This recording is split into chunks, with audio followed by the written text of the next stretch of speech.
Bismillahirrahmanirrahim. Assalamualaikum warahmatullahi wabarakatuh.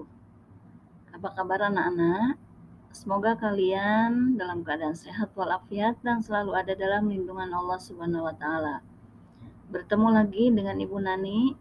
Kali ini Ibu akan membahas materi tema 4, globalisasi, subtema 3, globalisasi dan cinta tanah air.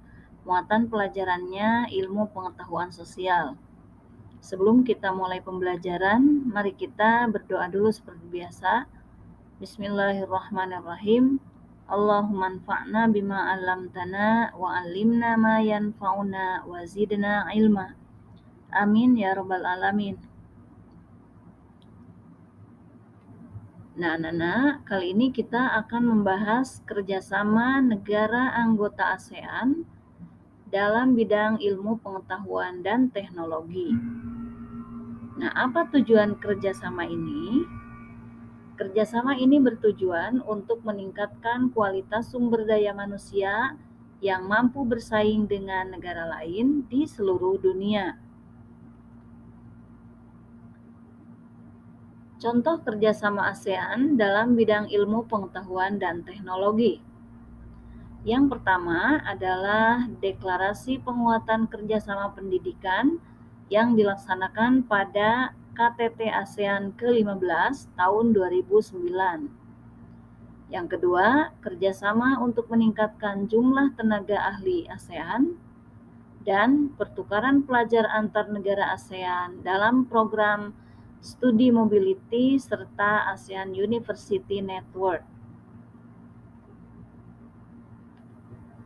Adapun tujuan kerjasama ASEAN yaitu mempercepat pertumbuhan ekonomi, kemajuan sosial, dan pengembangan kebudayaan, meningkatkan stabilitas dan perdamaian, saling membantu di bidang sarana pelatihan dan penelitian dalam bidang pendidikan, kesehatan, teknik, dan administrasi. Tujuan kerjasama ASEAN yang selanjutnya adalah menjalin kerjasama yang efektif guna meningkatkan hasil pertanian dan industri, perdagangan, transportasi, dan ekonomi.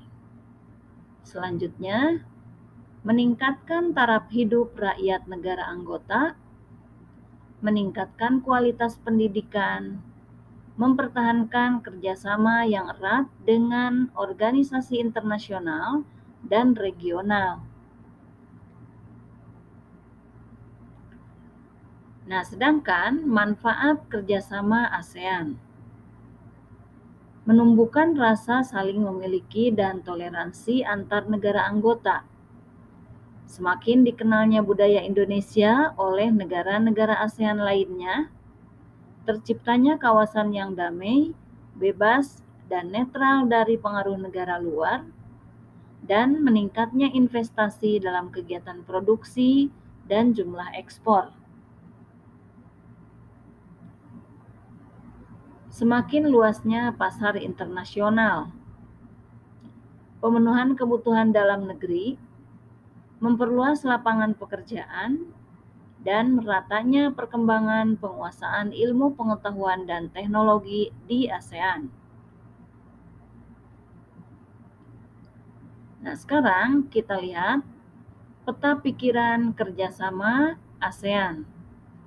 Kerjasama ASEAN, sikap dalam kerjasama ASEAN, bersikap proaktif dan memberikan dukungan positif terhadap program-program yang dibuat oleh negara anggota ASEAN.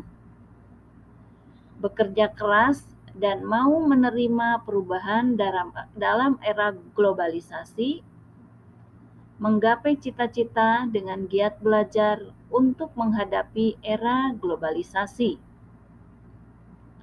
Sedangkan tujuannya adalah mempercepat pertumbuhan ekonomi negara-negara anggota ASEAN, mempromosikan perdamaian dan stabilitas regional, meningkatkan kerjasama untuk memajukan pendidikan, latihan, penelitian di kawasan Asia Tenggara. Sedangkan kerjasamanya di bidang sosial, contohnya adalah menjalin kerjasama dalam menanggulangi dan mencari solusi tentang perkembangan penduduk di negara-negara anggota ASEAN. Manfaatnya adalah masalah perkembangan penduduk dapat teratasi. Sedangkan di bidang budaya, contoh kerjasamanya adalah menyelenggarakan program tahun kunjungan wisata ASEAN atau Visit ASEAN Year. Manfaatnya adalah memperkenalkan objek wisata, budaya, kesenian, film, dan musik negara-negara ASEAN. Sedangkan di bidang politik, contoh kerjasamanya adalah mengadakan pertemuan rutin Menteri Pertahanan negara-negara ASEAN. Manfaatnya, meningkatkan hubungan diplomasi antar negara ASEAN. Sedangkan kerjasama di bidang iptek, contohnya adalah mengadakan pertukaran pelajar. Manfaatnya, sebagai ajang untuk mempelajari budaya lain dan menambah pengetahuan.